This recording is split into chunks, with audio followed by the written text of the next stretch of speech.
These siblings experienced a strange incident while on vacation at their grandparents' house. Almost at first they seemed fine, but when night fell their grandparents became wild and acted strangely. Until finally the siblings got a surprising fact. At the beginning of the film there was a woman named Jameson. At that time she was being interviewed by one of her daughters named Becca. Becca asked something about her mother's relationship with her grandparents, but her mother did not want to tell her what happened when she decided to leave her grandparents. Jameson preferred to remain silent and perhaps felt that Becca was not yet the time to know what happened. Besides Becca, there was also Jameson's son named Tyler. At that time, Becca and Tyler were going to their grandparents' house, which was quite far from home. To get there, they would use the train. Becca and Tyler were asked by their mother to go to their grandparents' house because she had business with a man. Becca and Tyler gave their mother the opportunity to get to know the man she knew better. It had been a long time since their father passed away. Their mother became lonely. Becca and Tyler were quite happy because they would go to their grandparents' house for the first time. They would continue to record and document every trip they went through. On the other hand, Tyler aspired to be a rapper, hoping that one day he would become a professional rapper. Monday morning, they finally arrived in the small town where their grandparents lived. They were greeted by their grandparents, and Becca also recorded their activities.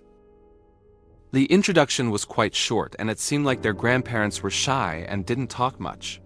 Becca and Tyler were invited to a house that was quite large and had a large yard. Becca and Tyler didn't expect that their grandparents were well off. Becca and Tyler had their own nicknames for their grandparents. The grandmother was called Nana, while the grandfather was called Pop-Up. Becca and Tyler would stay there until Saturday. They would sleep in their mother's room when they were little. It was spacious and big enough for the two of them. Pop-Up also warned them not to approach or enter the basement because there was a lot of mold there. They didn't want Becca and Tyler to get sick because of it. Becca and Tyler contacted their mother using a Skype video call. Their mother also showed the figure of her boyfriend, named Miguel. They planned to go out of town until Friday. This was done so that their relationship would be closer and more connected. After talking with their mother, Tyler and Becca tried to find games outside the house, but they saw their grandfather going in and out of the warehouse. What was he doing? Even when called, he didn't turn around. Maybe he didn't hear. As night fell, Grandpa came to tell them not to leave the room after 9:30. It was a big question for both of them. But as young people, it's impossible not to break the rules that were made. So when the clock showed 10:23, Becca tried to go downstairs to get a snack while carrying a camera. The room looked dark and quiet. Then suddenly she saw a grandmother walking while vomiting. What happened to her? Becca returned to the room because she was scared. In the morning, everything seemed fine. Even Becca didn't discuss what happened last night with her grandmother. Becca actually talked about it with her grandfather. Pop-Up said that Nana had a stomach flu last night. That's why she was vomiting. In old age, strange illnesses usually arise. But strange things happened again. At that time, Becca and Tyler were playing hide and seek under the corner of the house. But suddenly their grandmother appeared and started chasing them. Becca and Tyler started to get scared, but when they got out of the game, their grandmother acted normal again. A few hours later, a man came looking for their grandparents. But they were not at home. They had gone out. The man said that Nana and Pop-Up were supposed to attend the elderly community last Saturday, but they were not there. The man just wanted to leave a message for them. After that, as usual, Tyler recorded the activity, but this time he saw his grandfather going back in and out of the warehouse. Because he was curious, Tyler looked for an opportunity to enter the warehouse. What he found made him disgusted. He found many piles of adult diapers filled with human waste. The grandmother explained that it was indeed their grandfather's habit. Nana thought that Pop-Up burned the used diapers, but it turned out not to be. Then Becca and Tyler were invited by their grandfather to go to town and buy some things. But something strange happened again. Suddenly the grandfather attacked a stranger who was walking, even though the person did not bother him. Becca and Tyler began to realize that something was wrong with their grandfather and grandmother. This was reinforced when at night they heard a loud noise outside the door again. No one dared to open the door until finally Tyler dared to open the door and saw their grandmother in a state of insanity, scratching the wall wildly. What was she doing? Becca tried to talk to her grandfather about what happened last night. The grandfather said that recently their grandmother had experienced a nervous disorder or something called sundowning. It is a behavior or overreaction from someone. It is usually strange during the day and even stranger at night. Besides acting strangely, their grandmother also accidentally covered their laptop camera with cake batter until it hardened, so they couldn't show their faces during a video call with their mother. Even so, Becca and Tyler still tried to understand what happened. At that time, Becca asked her grandmother to be interviewed and recorded, but there were conditions. Becca was asked to clean the oven after that. Then she agreed. At first it seemed normal, but suddenly her grandmother became strange when Becca asked about their mother. Almost every night they heard and saw the grandmother acting strange and scary.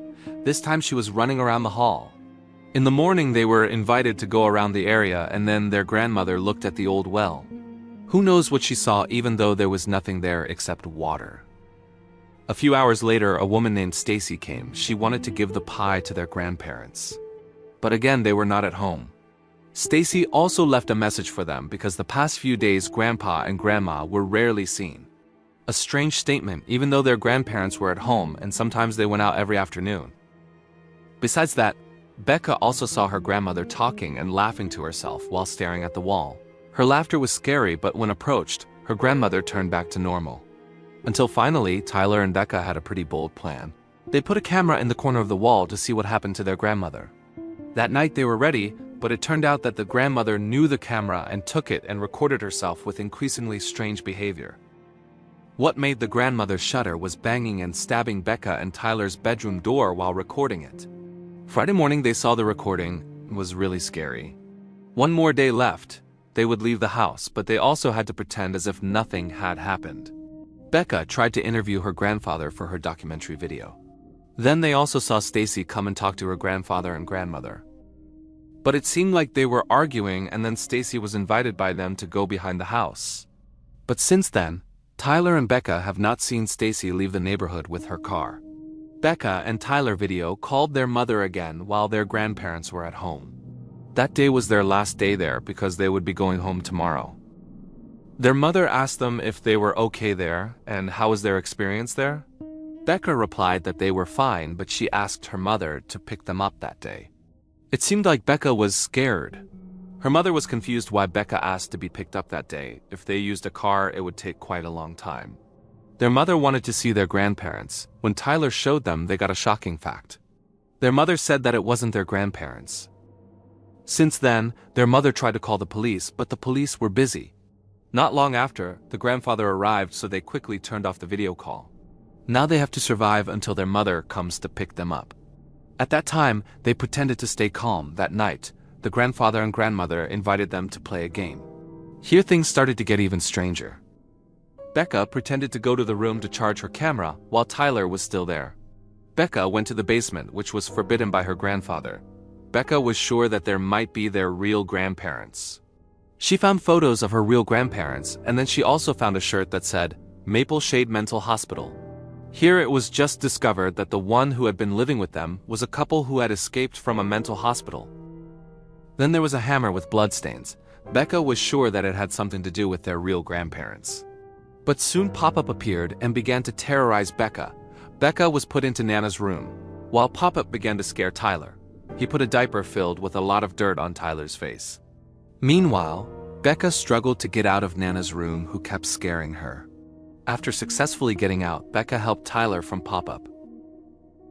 Together, they paralyzed the mentally ill couple. Becca and Tyler managed to get out of the house. Then they saw many police cars. Their mother also came with the police. They hugged each other, grateful that nothing happened to Becca and Tyler. The incident turned out to have claimed a life, none other than their real grandparents. Jameson regretted her actions, so it turned out that Jameson ran away from home years ago because of a conflict with her parents. Since then, they have never met. Jameson also refused phone calls from them. Now she regrets and feels a great loss, but she still has Becca and Tyler.